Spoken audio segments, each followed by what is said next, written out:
Grandchester Mystery Mansion.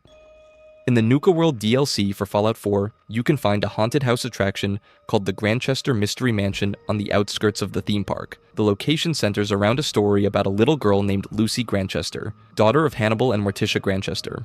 From the beginning, their lives were already troubling. Morticia almost died giving birth to Lucy, thinking she was possessed. This eventually became true though, because Lucy apparently did become possessed and murdered her parents before she was eventually committed to a mental institution. She later escaped and was found dead in the attic on her 18th birthday. The mansion was eventually converted into a tourist attraction to capitalize on traffic from the nearby amusement park, complete with upside-down rooms and staircases leading nowhere, supposedly designed to confuse Lucy's ghost and keep her from escaping. But that's not the creepiest part of it all, because when it's time for you to explore the mansion, you'll have many encounters and brief glimpses of this little girl in pre-war clothing running through the halls. But you can't target her in VATS and has no name when you aim at her. You can chase her through various rooms, and she'll sometimes stop, allowing you to interact with her, but she never responds and only stares at you silently. If you're in the attic, she runs through a door on the back wall that leads to nowhere. What makes Lucy a true ghost is that unlike other Fallout hauntings that have scientific explanations, Lucy's ghost has no rational explanation within the game's lore. She's simply there, a genuine supernatural presence in a series that typically explains away mysteries with radiation, technology, or mutated creatures.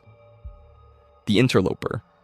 Deep within the Lucky Hole mine in Fallout 76's Appalachia lies one of the franchise's most disturbing entities. The Interloper is a massive, plant-like creature with skin resembling stripped bark, with most of its biomass consisting of a tangle of branches and a pair of misshapen legs at the opposite end. Its midsection appears to be an oversized humanoid torso with several hand-like appendages protruding from its head and back. Now, you won't find many clues in the surrounding area, but there are details in the terminal entries that will show you the whole disturbing story. Before the Great War, a strange woman visited the mine asking for a tour but was promptly turned away by security, saying the place was dangerous. The woman became mad and had to be escorted out, but under breath she was muttering something. Shortly after, the mine's parent corporation ordered operations to cease permanently. The woman returned with a larger group, and soon after, people were spotted lurking around the premises at night with locks found smashed. The understaffed security team eventually fled, explicitly surrendering the mine to this unknown group. Now, the creature itself lies deep within the mine's bowels, in a foggy, irradiated chamber accessible only through hidden passages. The lair is littered with root totems and strange creepy letters talking about some creature of the woods, but then when you finally reach the area near the Interloper, you'll start to hear a choir of voices singing. Eventually, you'll reach the Interloper itself.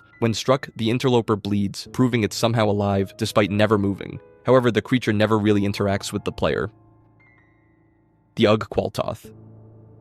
Across the wasteland of Fallout 3 and 4, scattered references point to something that existed long before the bombs fell. Something ancient. This is the Ug-Qualtoth. It is described as an eldritch being and a forgotten god worshipped by cults in the capital wasteland and Point Lookout. Before the war, Constance Blackhall led a cult at Point Lookout, acting as priestess to the swamp folk and leading rituals she got from an ancient book called the Krivbekny. Her brother Richard Dunwich ran a mining company called Dunwich Borers, which sold mining drills to companies like Poseidon Energy. But the mining operations was just a cover for something darker. The company's poor safety record was a sign that what they were actually doing was human sacrifice at Dunwich sites. In Fallout 3's Dunwich building, you'll find an underground chamber with an obelisk dedicated to Ug-Qualtoth. The building is filled with human corpses, and if you travel further inside, you'll hear voices whispering Alhazred in the ambient sounds, which is the game's reference to Abdul Alhazred, the mad poet in the Cthulhu mythos from H.P. Lovecraft. The same horror appears in Fallout 4 at Dunwich Borers, which on the front looks like a marble quarry. But the company wasn't mining marble at all, and was actually searching for an ancient temple buried deep underground. Workers who went down far enough experienced flashback sequences showing pre-war rituals. A man at a podium makes cutting motions at a pulpit, while 9 people kneel around him with their hands crossed behind their backs. At the bottom of a flooded shaft, you'll find a gigantic statue buried beneath the earth with a single pupilless eye staring upward. On an altar nearby rests Krem's tooth, a unique weapon flanked by 2 mini-nukes. The altar itself seems connected to the same dark rituals that the Krivbekny enabled for centuries. The book grants whoever holds it an unnaturally long life, which is exactly what kept Constance Blackhall alive for generations. And when the book was stolen, she died almost immediately. But destroying the book seems supernatural too. Press it against the Dunwich obelisk and it bursts into flames, taking every ghoul in the chamber with it. It's evidence that something ancient was already sleeping beneath the earth long before the bombs fell, and the Dunwich family spent generations digging towards it. Lorenzo, Cabot, and the Artifact. The Cabot family keeps one of the Commonwealth's darkest secrets locked in the basement of Parsons State Insane Asylum in the form of Lorenzo Cabot. Lorenzo was born in 1835 and became an archaeologist obsessed with theories about civilizations that existed before humanity. In 1894, he traveled to the Rub al-Khali Desert searching for the lost city of Ubar, and what he found there changed everything. Deep underground, Lorenzo discovered a structure containing non-human remains and a mysterious crown. The moment he put it on, the artifact fused directly to his nervous system and couldn't be removed without killing him. It granted him incredible abilities: telekinesis, superhuman strength, immortality that's kept him alive for over 400 years. But the crown also drove him violently insane, turning him psychotic and paranoid until his family had no choice but to lock him away in 1898. He's been trapped in that basement ever since. And here's where it gets truly disturbing. Lorenzo claims the artifact lets him communicate with the precursor civilization that created it. He's spent centuries exploring his own mind, receiving knowledge from beings beyond human comprehension. His psychic abilities are undeniable. He can release energy bursts that push people away and even deflect grenades. His son Jack discovered he could extract compounds from Lorenzo's blood to create a serum that halts aging, which is how the entire Cabot family has survived for centuries. The artifact operates on principles that completely defy known science and Fallout. It has an internal power supply that's lasted over 500 years and can only be controlled through direct neural input. Lorenzo isn't a mutant or a synth, but something else entirely, touched by forces that existed long before humanity walked the earth. The Master's psychic presence. Richard Moreau was exiled for murder and renamed himself Richard Gray. He was a doctor in the hub when he led an expedition to investigate mutant attacks in 2102. His group discovered Mariposa military base and fought their way inside, but Gray fell into a vat of FEV where he floated for days. The extreme exposure didn't just mutate his body, but fundamentally changed what he was. Gray's mental capacity increased exponentially as he began experimenting on animals and eventually humans, building an army of super mutants. He started assimilating other minds into himself, creating a hive consciousness called the Unity. By 2162, Gray had become the Master, a biomass of dozens of humans and mutants integrated into the cathedral's computer network. But what makes him scary or creepy is his seemingly paranormal psychic ability. FEV doesn't grant telepathy or mind control, yet the Master developed the power to penetrate mental defenses and prey on people's deepest fears. Members of his cult needed psychic nullifiers just to approach him, or his passive psychic field would cause physical damage. He created the Corridor of Revulsion, a psychic projection so vivid that people experienced it as reality. The Master spoke in multiple voices simultaneously, robotic, male, and female tones that switched mid-sentence. He knew things about people he couldn't possibly know, reading their thoughts and breaking them psychologically without ever touching them. Despite his distributed form throughout the vault, his primary consciousness remained in the central body fused with the Overseer's chair. The Ghost People. The Sierra Madre's ghost people started as ordinary construction workers before Big MT turned them into something far worse. Frederick Sinclair gave Big MT free rein to experiment at the Sierra Madre in exchange for funding and advanced technology. One experiment involved an airborne chemical so toxic it caused immediate lung and tissue damage when the ventilation system backed up. While Big MT provided hazmat suits to protect the workers, the suits themselves were untested experiments that had a fatal flaw. The clasps of the suit required another person's assistance to remove, and when workers investigated the toxic cloud, trace amounts corroded the metal locks. Accidental or not, this sealed the workers inside their suits permanently. Fast forward after the Great War, the villa's infrastructure collapsed and the cloud blanketed everything. And this long exposure morphed the trapped workers into the ghost people. Trapped in suits for 200 years without food, water, or air, these things shouldn't be alive at all, but they persist and even attack. Shooting them only makes them collapse temporarily before they twitch, make gaseous noises, and rise again. The only way to stop them permanently is to dismember them. What's even more surprising is these aren't mindless creatures at all. They're seen using bear traps to ambush unfortunate victims, emerging in larger numbers when triggered. Dean Domino has watched them for 2 centuries and can't explain what they've become, something caught between life and death in the poisoned air. The Talking Graves in the Mojave.